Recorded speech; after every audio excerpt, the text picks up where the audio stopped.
Supreme Court ने फिर काटा बवाल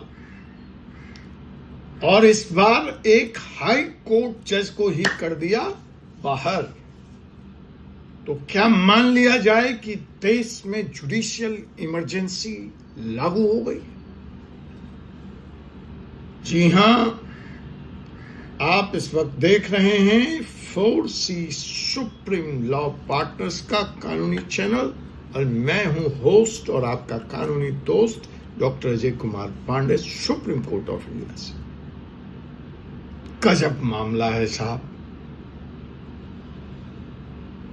गजब मामला है, रंग ही अजीब है।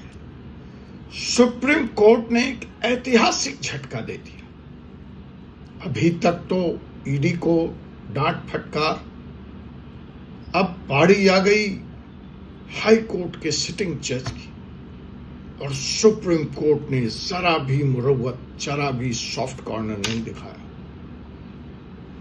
जी हां, ये जज हैं इलाहाबाद उच्च न्यायालय के माननीय न्यायाधीश जस्टिस प्रशांत कुमार जी।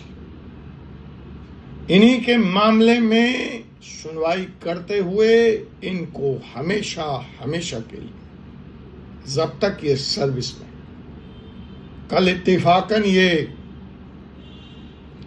अपग्रेड होकर सुप्रीम कोर्ट भी आ जाए तो यह फैसला लागू होगा। इनकी फैसला क्या है कि ये पूरी जिंदगी अपने पूरे सर्विस के दरमियान किसी भी क्रिमिनल मैटर की सुनवाई नहीं कर,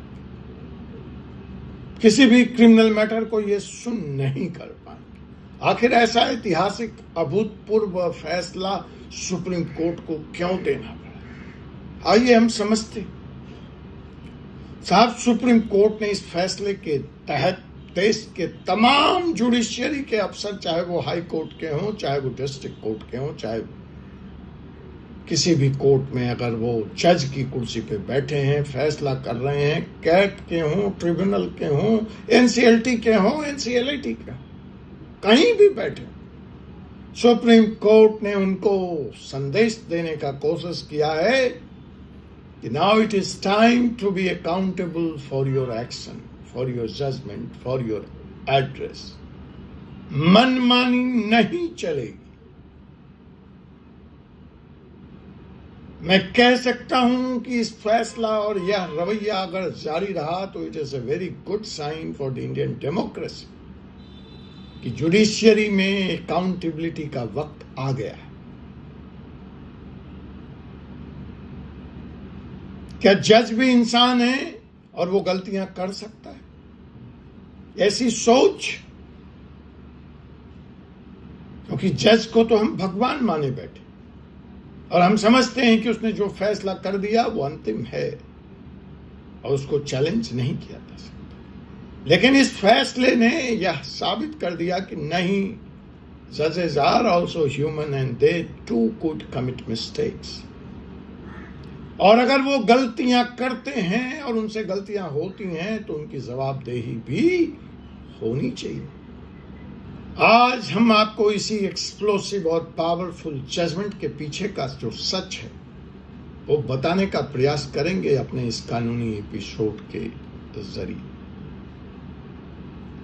देखते रहिए आप इस वीडियो को अंत तक। तो जैसा कि मैंने आपको बताया कि साहब, इस फैसले ने एक बार पूरी जुडिशियरी को हिला दिया। फैसला क्या है, इसके पीछे का सच क्या है? यह एक जुडिशियल अर्थक्वेक है, भूकंप है। साहब, सुप्रीम कोर्ट ने हाई कोर्ट जज पे कंप्लीट बैन लगा दिया और कहा अपने रिटायरमेंट तक यह किसी भी क्रिमिनल केस की सुनवाई नहीं करेंगे। हां, आपने सही सुना, रिटायरमेंट तक बैन। देखिए, एक सजा एक फिनोलेक्स केस के जज को भी ऐसे ही मिली थी एनसीएलटी, बट उनसे उनका त्याग पत्र मांग लिया गया था। तो यह तो उससे बदतर सजा है कि आपको छूट नहीं मिली, आप यहीं रहेंगे लेकिन इस बैंड के साथ रहेंगे। अब उस जज साहब ये ज़िल्लत भरी जिंदगी, जिल्लत भरी नौकरी कितने दिन कर पाएंगे मैं कह नहीं सकता, लेकिन जो भी वकील मुवक्किल उनके कोर्ट में अपीयर होगा, एक बार उनके माथे पर लिखा हुआ यह चस्पा, यह जजमेंट कई तरह के सवाल पूछेगा। अब आप सोच रहे हैं कि क्या जज ने मर्डर का सपोर्ट किया था? ऐसा कौन सा गुनाह कर दिया? क्या रेप का सपोर्ट किया था? क्या किसी डॉन को बचाया था? नहीं, बिल्कुल नहीं, इतना संगीन जुर्म नहीं। और हां भी गलत ऑर्डर पास किया जनाब, वो भी इतना गलत कि सुप्रीम कोर्ट अपना आपा खो बैठा। सुप्रीम कोर्ट ने कहा this is the worst and erroneous order ever. Yes, इससे बुरा और इससे गलत फैसला जुडिशरी के इतिहास में नहीं हो सकता। This was the comment of supreme court. तो चलिए देखते हैं ऐसा क्या कर दिया हाई कोर्ट के जज जस्टिस प्रशांत कुमार ने कि जुडिशियल भूकंप आ गया, और क्यों सुप्रीम कोर्ट को इतना सख्त फैसला लेना पड़ा और उन्हें अपने रिटायरमेंट तक क्रिमिनल मैटर से साइड लाइन कर दिया गया, रादर अपने लाइफ तक। जी, इस केस का नाम था मेसर शिखर chemicals versus Shrinath ji trading company, दो व्यवसायिक प्रतिष्ठान। मुद्दा था सिंपल बिजनेस ट्रांजैक्शन। 52 लाख का माल सप्लाई हुआ, पेमेंट हुआ सिर्फ 47.75 लाख। सो जो मुकदमा है अगर कायदे से देखा जाए तो 3,25,000 का महज, और यह 3,25,000 का मुकदमा कितना भारी पड़ा है जस्टिस प्रशांत कुमार को, आप देख ही रहे। अब व्यवसायिक है, लेन देन की बात है, स्वाभाविक है मुकदमा सिविल था, कोई चीटिंग नहीं है, कोई फ्रॉड नहीं है, कोई क्रिमिनल इंटेंट प्रूव नहीं हुआ।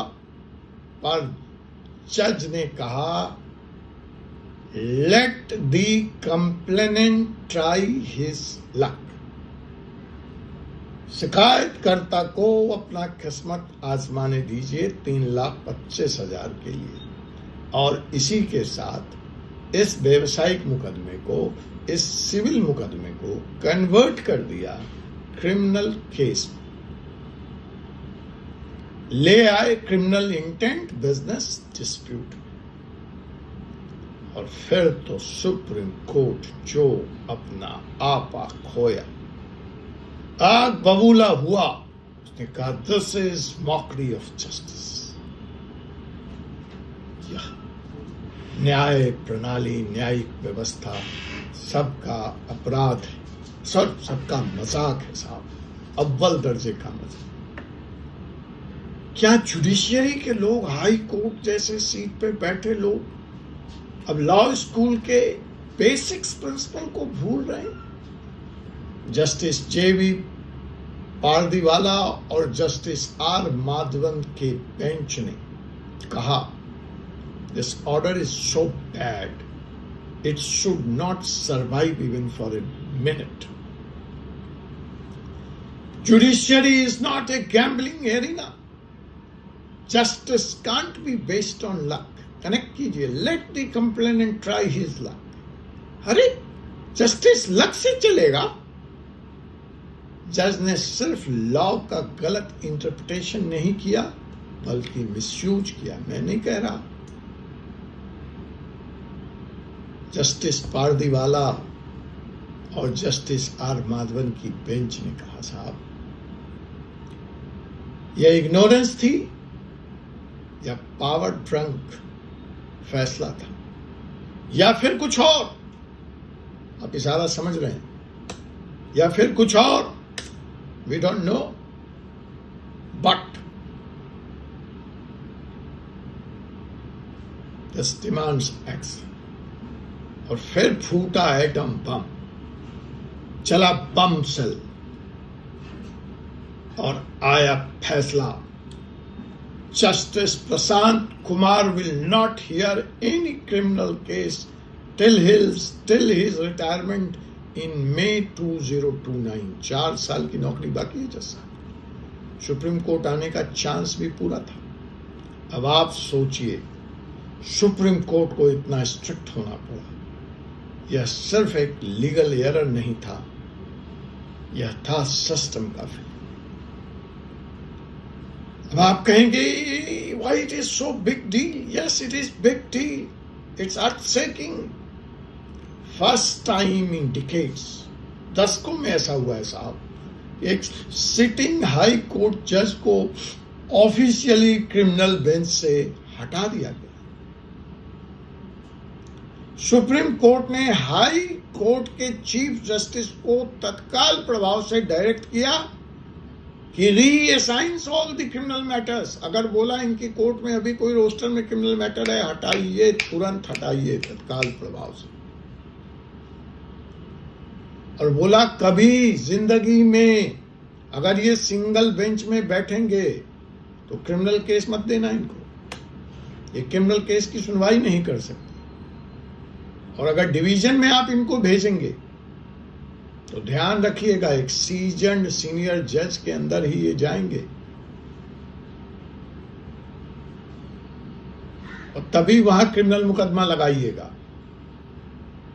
तो साहब, इनकी जो पूरी जुडिशियल पावर है, जो जुडिशियल डिस्क्रिशन था, उस पर डायरेक्ट रिस्ट्रिक्शन लगा दिया सुप्रीम कोर्ट ने। It is almost like a judicial sensor without impeachment. Impeachment छोड़ करके कोई ऐसी सजा नहीं थी जो सुप्रीम कोर्ट ने जस्टिस प्रशांत कुमार को नहीं दी। अब इससे जो बड़े सवाल उठ खड़े हुए कि क्या ये वक्त आ गया है कि ऐसे जज सिस्टम का हिस्सा ना बने, अर्थात जुडिशियल अपॉइंटमेंट में अकाउंटेबिलिटी। क्या कॉलेजियम सिस्टम ही गलत है?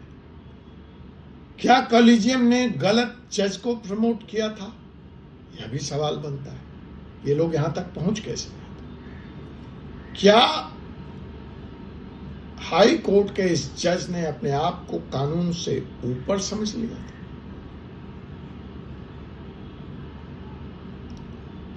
इस मुद्दे पे पूरी कानून फ्रेटर्निटी, हमारा कानूनी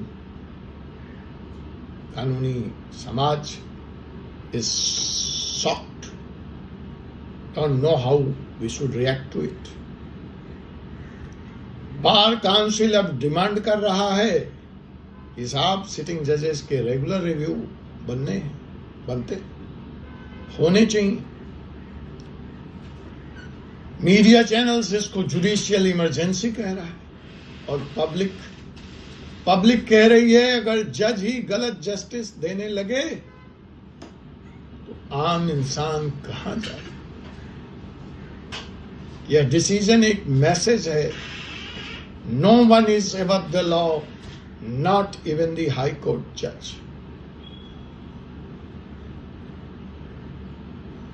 मैं सुप्रीम कोर्ट का एक अफसर होने के नाते इस मुद्दे पर सिर्फ यह कहना चाहूंगा कि हमारी जुडिशियरी को क्लीन करने का वक्त आ गया है। जजेस को भी अब परफॉर्मेंस ऑडिट फेस करना होगा, और कोई जज लॉ के दहलीजों से बाहर नहीं है, और अगर वह बाहर जाता है तो उसको रिटायरमेंट तक बेंच से हटा देना ही सही। आज का मैसेज सिर्फ इतना है, justice delayed is injustice, but justice misused by जजेस इज ए नेशनल थ्रेट। यह राष्ट्रीय अस्मिता पर प्रहार है। आपको यह वीडियो कैसा लगा क्या आप चाहते हैं मैं फुल जजमेंट पर एक लाइव सेशन करूं? कमेंट करके जरूर बताइए। Share this video with every lawyer, law student and citizens who believe in justice. Subscribe कीजिए फोर्सी Supreme Law for more such exclusive research based courtroom level content। जय हिंद, जय न्याय। आपसे पुनः मुलाकात होगी एक ऐसे ही विषय के साथ अगले एपिसोड में। तब तक मुझे advocate doctor Ajay Kumar Pandey, supreme court of India को अनुमति दीजिए। जय हिंद, जय भारत, जय संविधान।